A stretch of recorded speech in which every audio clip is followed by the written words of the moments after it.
G'day viewers, this is Troy from the Troy's Visual Arts channel.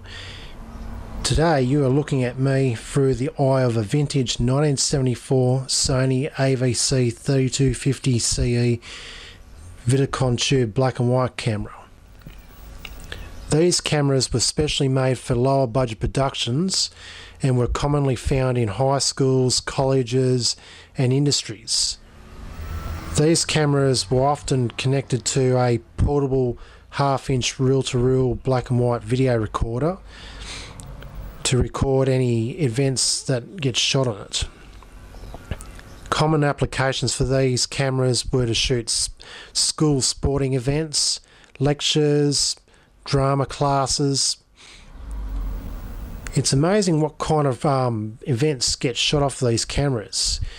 In high schools back in the day, it was quite often that local bands would come along and do a live gig at the high schools, and sometimes the bands get recorded from these particular cameras to a black and white portable reel-to-reel videotape recorder.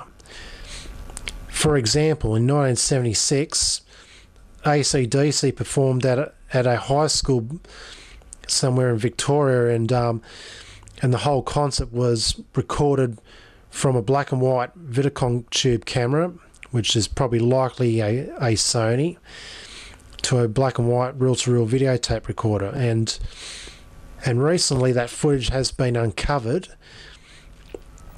and has been compiled to the AC/DC Plug Me In DVD.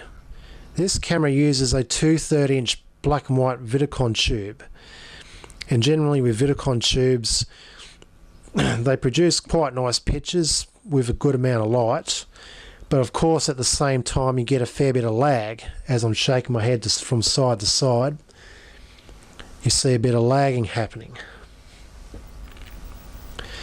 And of course they are very sensitive to bright lighting and can easily burn in when kept in one position long enough. These cameras you must never ever point to the sun, because the sun will instantly burn permanent trails into the vidicon tube.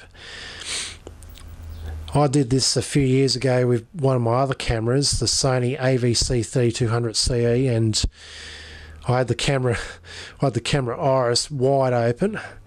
I pointed it directly to the sun on a blistering hot day, and it burnt a nasty trail into the tube.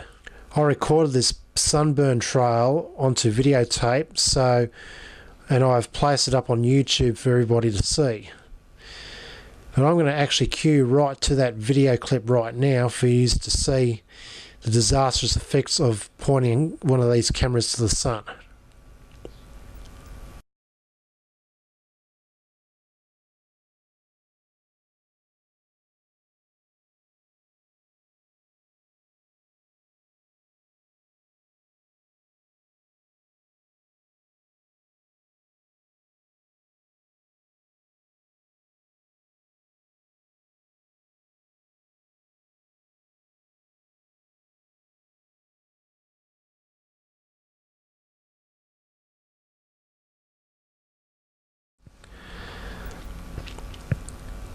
As you can see, when I pointed that camera to the sun, it left a very nasty permanent burn into the tube.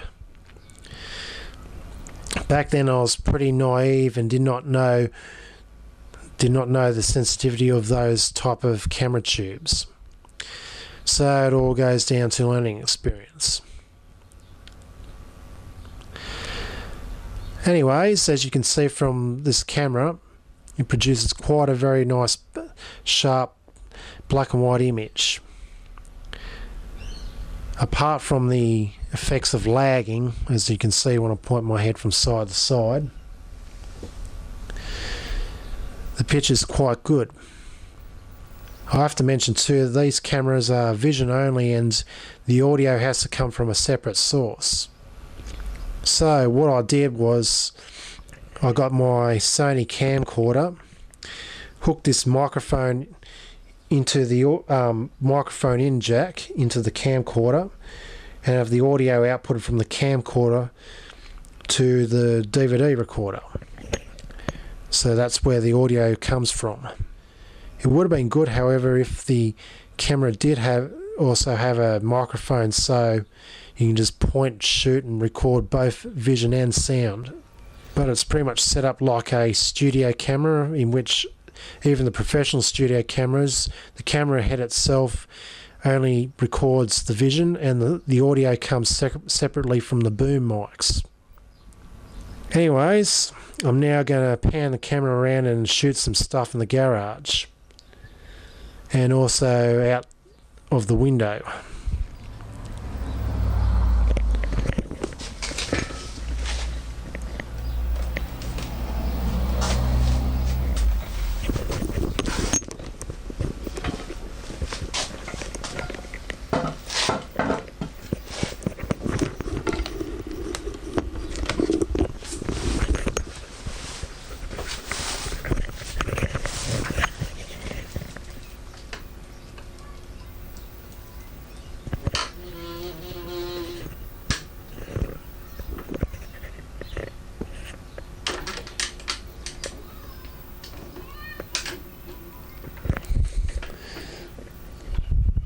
There's the camcorder where I've hooked the microphone in to record the audio.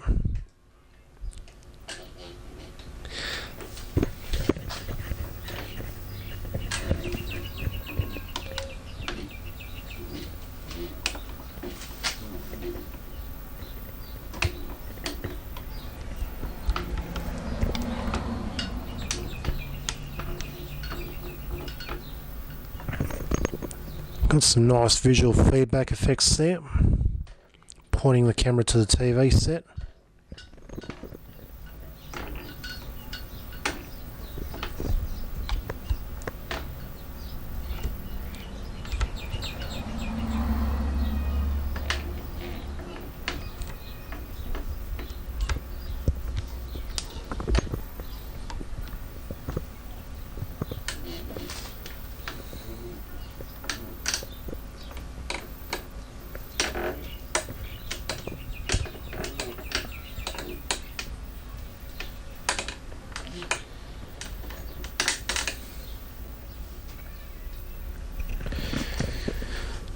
I'm now going to switch over to high level lighting and shoot out the window.